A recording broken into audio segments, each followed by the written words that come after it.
أحبابي، مانيش عارفة كيفاش نبدأ نحكي لكم هاد القصة بلا ما يحبس لي نفسي، لأنها قصة كي تسمعها تقول مستحيل تصرى، وبصح راهي تصرات لطفلة ما كانتش تبان عليها حتى حاجة. بنت هادئة بزاف، مزيانة متربية، ما تهدرش بزاف، تعيش حياتها بين دارهم ويماها والفامي. بوها توفى وهي صغيرة، ويمها دارت المستحيل باش تعوض الغياب هذاك.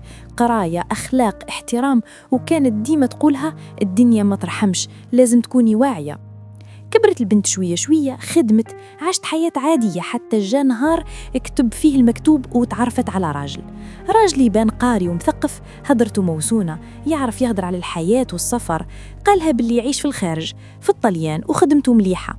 في الأول كانت متردة، بصح عرف كيفاش يدخل لقلبها بهدوء بلا ضغط، عرف كيفاش يهدر مع يماها ومع الفامي، كل شي باحترام وكلام يحسبوله.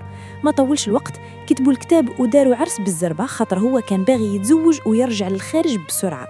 العرس كان بسيط بصح فرحان، والناس كامل قالوا ربي يهنيها. خرجت مع راجلها وبدأ فصل جديد في حياتها، الغربة، دار جديدة، حياة جديدة. في الشهرين الأولين كل شي كان باهي، كان حنين، ما يقصرش معاها في والو، أي حاجة تطلبها يجيبها، يهدر معاها بالساعات، يحسسها بالأمان، حتى قالت بين روحها الحمد لله ربي يعوضني.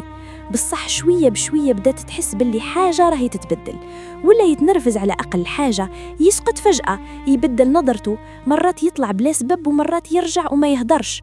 وهي ديما تلقى أعذار وتقول بالك ضغط خدمة ولا تعب بالغربة، وتحاول تكون قريبة منه وتخفف عليه.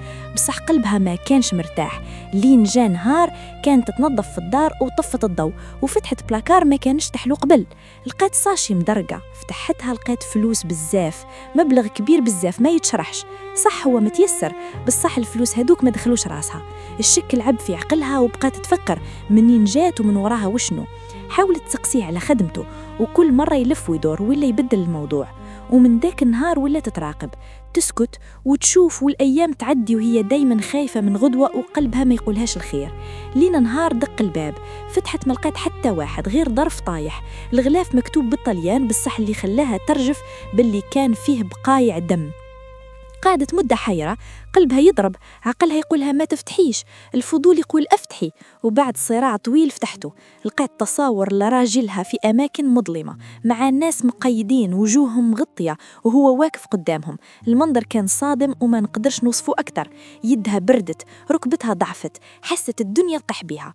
من ذاك النهار وهي عايشة في خوف، كل حركة تشكك فيها، كل صوت يفزعها، ولات تحس باللي الدار ما ولاتش أمان.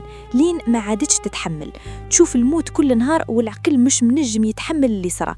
لين نهار 10 تاع الصباح وراجلها كان مش في الدار، سمعت حس قين في وسط الدار، يعني واحد غريب.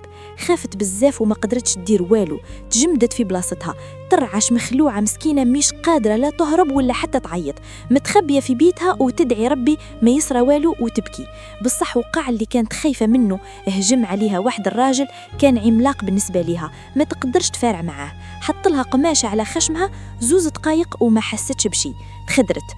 والله خوتي وأنا نحكي لكم هذه الحكاية قلبي مقبوض. هذا كان الجزء الأول من القصة، غريب ويخوف، ونتحدى إنسان كان يتوقع اللي صار واللي مازال باش يصير. استناوا الجزء الثاني من القصة، بالك غدوة ولا بعده تلقاو الفيديو موجود في القناة. دينوا أبوني وجام، نوعدكم اللي جاي في الجزء الثاني من وراء العقل ومستحيل يتصدق.